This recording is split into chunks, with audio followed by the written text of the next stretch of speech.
రాష్ట్ర వ్యాప్తంగా స్థానిక సంస్థల ఎన్నికలు జరుగుతున్న నేపథ్యంలో పాఠశాల స్థాయిలో కూడా పాఠ్య పుస్తకాలతో గ్రామ పంచాయతీ అనే పాఠాలు ఉండటం మూలంగా ప్రత్యేకత సంతరించుకుంది.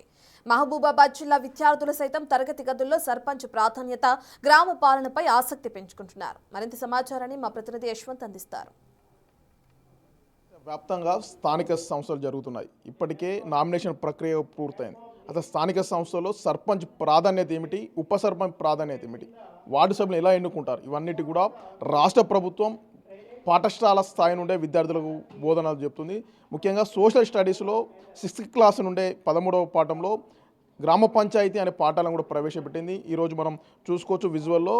మొత్తానికి ఈ 6వ తరగతికి సంబంధించిన విద్యార్థులకు సోషల్ టీచర్ గ్రామ పంచాయతీ లెసన్ కూడా చెప్తున్నాడు. సర్పంచ్ ఏమిటి, ఉప సర్పంచ్ విధులు ఏమిటి, ముఖ్యంగా కార్యదర్శి విధులు ఏమిటి అనే విషయాలను కూడా పూర్తిగా చెప్తూ పాఠశాల స్థాయి నుండే గ్రామ పంచాయతీ యొక్క విశిష్టతను, సర్పంచ్ యొక్క ప్రాధాన్యతను, ఓటు హక్కు యొక్క ప్రాధాన్యతను కూడా పిల్లలందరికీ కూడా క్లుప్తంగా వివరిస్తున్నారు. అయితే అసలు స్థానిక సంస్థ ఎన్నికలు కేవలం ఒక ఓటు అనేది కేవలం బాధ్యతాయుతంగా మాత్రమే వేయాలి. గ్రామంలో ఓటు అనేది ఎంత ప్రాధాన్యతను సంతరించుకుంది అనేది కూడా కేవలం రాజకీయ కోణంలో చూడవద్దు, గ్రామ అభివృద్ధి కోణంలో కూడా చూడాలనే విషయాన్ని పాఠశాల స్థాయి నుండి విద్యార్థులకు ఉపాధ్యాయులు చెప్తున్న పరిస్థితి మనం చూస్తున్నాం. అయితే ఈరోజు స్థానిక గర్ల్స్ ఆశ్రమ పాఠశాలలో సోషల్ స్టడీస్ సంబంధించిన చిట్టిబాబు టీచర్ రోజు వాళ్ళకు ఇదే లెసన్ చెప్పడం ప్రాధాన్యత సంతరించుకుంది. సార్ ఉన్నాడు, అడిగి తెలుసుకుందాం. సార్ నమస్కారం. సార్ పిల్లలకి ఏం చెప్తున్నారు, అసలు ఏం చెప్తున్నారు, లెసన్ గ్రామ పంచాయతీలో అసలు ఏమి ఉంటాయి సార్?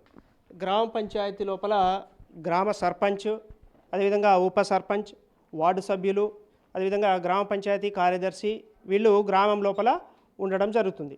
ఇక్కడ 18 సంవత్సరాలు నిండినటువంటి గ్రామం లోపల ఏ వ్యక్తి అయినా కూడా మనకు రాజ్యాంగం కల్పించినటువంటి ఓటు హక్కు ఇది మనకు వజ్రాయుధం లాంటిది. మనం కావలసినటువంటి మనకు ఎవరైతే పనులు చేసేటువంటి వ్యక్తులు, గ్రామాన్ని పరిశుభ్రంగా ఉంచేటువంటి వ్యక్తి, గ్రామ అభివృద్ధి కోసం పాటుపడేటువంటి వ్యక్తులు ఎవరైతే ఉంటారో వారిని మనకు ఎన్నుకోవడం లోపల రాజ్యాంగం కల్పించినటువంటి హక్కు ఓటు హక్కు. ఇది మనకు 18 సంవత్సరాలు నిండినటువంటి ఏ వ్యక్తి అయినా కూడా ఎన్నుకోవడానికి అవకాశం ఉంటుంది. ఇక్కడ గ్రామం లోపల సర్పంచ్కి పోటీ చేయడానికి కావలసినటువంటి అర్హతలు 21 సంవత్సరాలు నిండినటువంటి వ్యక్తులు ఎవరైనా కూడా, గ్రామంలో ఉన్నటువంటి వ్యక్తులు ఎవరైనా కూడా పోటీ పడవచ్చు. గ్రామం లోపల జనాభాను బట్టి ఇక్కడ 5 నుంచి 21 వార్డులుగా మనం ఎన్నిక చేసుకోవడానికి అవకాశం ఉంటుంది.